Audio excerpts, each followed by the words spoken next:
Hey everyone, and a very warm welcome. Today we're going to dive into one of the most beautiful and intimate openings in the entire Quran, the first few verses of Surah Maryam, the chapter of Mary. It's a story that kicks off not with some big, loud announcement, but with a quiet, heartfelt prayer. Let's get into it. So the chapter begins with this: Kaf, Ha, Ya, Ain, Sod. Just 5 letters from the Arabic alphabet. Now, if you try to pronounce that, you'll realize it doesn't form any known word. It's this mysterious, almost musical opening that immediately makes you sit up and pay attention.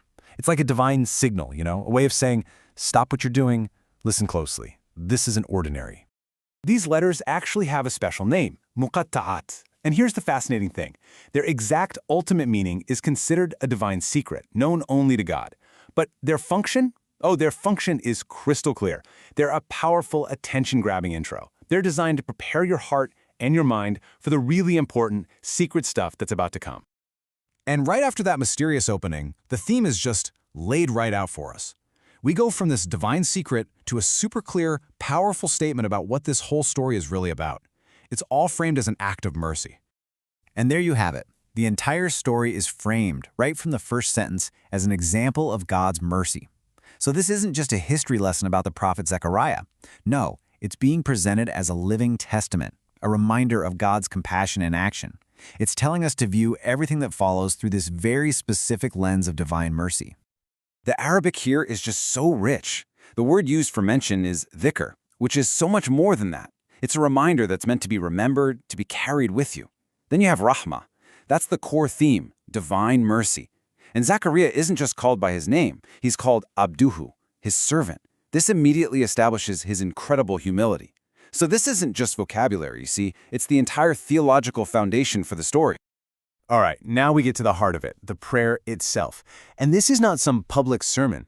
What's amazing is that the Quran takes us right into the private, personal life of a prophet, at a moment of deep vulnerability and even deeper hope. The text describes his prayer as a nida'an khafiyan, a quiet, intimate call. Just think about that for a second. The most powerful prayers aren't always the loudest. Often, they're the ones whispered in private, when no one else is watching. This gives us such a beautiful model for what sincere prayer looks like. It's a direct, heartfelt conversation with God, not a performance for an audience. Zakariyya starts with just raw honesty. He doesn't try to hide his fragility. He lays it all out on the table. My body is failing, my bones are weak, my hair is white. It's such a powerful moment where he's acknowledging his own human limits directly to the one who has no limits. And this is where the story just takes your breath away. Look at this incredible contrast. On the one hand, you have this stark, honest admission of his physical decline. But on the other hand, an absolutely amazing declaration of his unwavering spiritual trust. He's basically saying, my body may be weak, but my faith in you, my history of praying to you, it has never, ever left me disappointed. And that's really the heart of it, isn't it? His body was screaming its limitations, but his hope in God's answer, that hope knew no limits at all. That perfect balance between facing reality head-on while still holding on to this unbreakable faith, well, that's a profound lesson all by itself. So what was driving this intense, private prayer? What were the stakes here? Well, the next verses lay out the problems he was facing. And believe me, from a human perspective, they seemed completely impossible to solve. He had 2 huge concerns. First, as a prophet, he was worried about his mission. Who was going to carry the torch of guidance after he was gone? This wasn't about personal ego, it was about prophetic responsibility. And second, there was the simple biological reality. He was very old, and his wife had been barren her whole life. By every law of nature, having an heir was completely impossible. And because he knows this, look at the very specific language he uses when he prays. He asks for an heir min ladonka, from yourself. This phrase is so important. It's him admitting, I know the normal channels won't work. The only way this can happen is if it comes directly from you. He's not just asking for help, he's asking for a full-on miracle that bypasses the laws of nature. Okay, so let's zoom out. What can we pull from just these first few verses?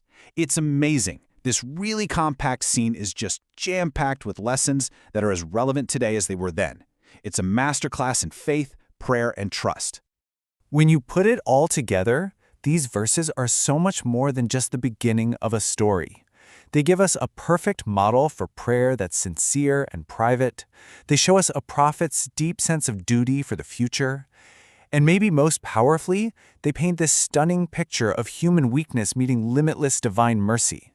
This is what the Quran does so well. It teaches us through these rich, layered stories that are both deeply human and profoundly divine. And that really brings us to our final thought. We live in a world that is so full of noise, right? Full of public declarations and constant performance. But this story, it begins in silence. It begins with a plea whispered from the heart. So it kind of leaves us with this question to ponder.